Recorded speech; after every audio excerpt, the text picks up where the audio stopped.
ગુજરાતમાં ભારે વરસાદી આફત બની ગયો છે ત્યારે વિવિધ દુર્ઘટનાઓમાં 11 નાગરિકોના મૃત્યુ થયા છે। કેબિનેટ બેઠકમાં મૃતકોને શ્રદ્ધાંજલિ આપવામાં આવી।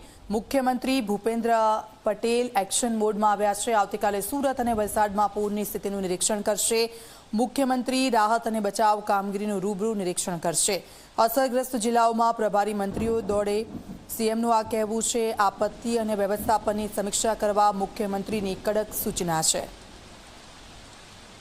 જુઓ, ગુજરાતમાં જે વરસાદ પડી રહ્યો છે હવે આફતનો વરસાદ સાબિત થઈ રહ્યો છે અને અલગ અલગ જગ્યાઓ પર જે પરિસ્થિતિ છે। સંવાદદાતા હિતલ અમારી સાથે ફોન પર જોડાઈ ગયા છે। હિતલ, જે પરિસ્થિતિ વિપરીત બની છે વરસાદના કારણે તેને લઈને આજે ચર્ચાઓ થઈ, સાથે સાથે લોકોને જવાબદારીઓ પણ સોંપવામાં આવી છે। કામગીરીની શું વિગતો? જી દીક્ષિતા, ચોક્કસ એવું કહી શકાય કે જે પ્રકારે ભારે વરસાદને કારણે રાજ્યમાં અનેક વિસ્તારોમાં અરાજકતા ફેલાય એ પ્રકારની સ્થિતિ સર્જાઈ છે। કારણ કે પાણીનો નિકાલ નથી થઈ શકતો, તેના કારણે મુશ્કેલીઓ વધી છે અને તેના કારણે અકસ્માતોનો પણ બનાવ બની રહ્યા છે।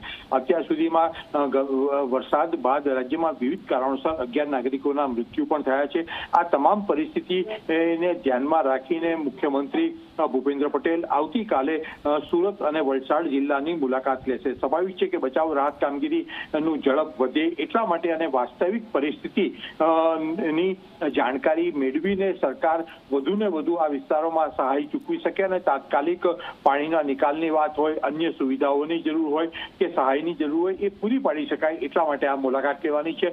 મુખ્યમંત્રીએ આ કેબિનેટ બેઠકમાં આ મહત્વના મુદ્દા પર ચર્ચા વિચારણા કરવામાં આવી હતી અને મુખ્યમંત્રીએ તમામ પ્રભારી સચિવો અને મંત્રીઓને પણ જે તે વિસ્તારોમાં જઈને બચાવ રાહત કામગીરી અને આમ પ્રજાની પડખે ઉભો રહેવાની સૂચના મુખ્યમંત્રીએ આપી હોવાની જાણકારી મળી રહી છે। સ્વાભાવિક છે કે એ અંતર્ગત જ કેબિનેટ બેઠકમાં ચર્ચા થઈ છે અને આજથી જ અનેક મંત્રીઓ પોતપોતાના વિસ્તારોમાં જે જગ્યાએ વધારે પ્રભાવિત વિસ્તાર છે ત્યાં પહોંચી ગયા છે અને મુખ્યમંત્રી આવતીકાલે દક્ષિણ ગુજરાતના પ્રવાસે જશે। જી બિલકુલ, આભાર હિતલ સમગ્ર વિગત બદલ।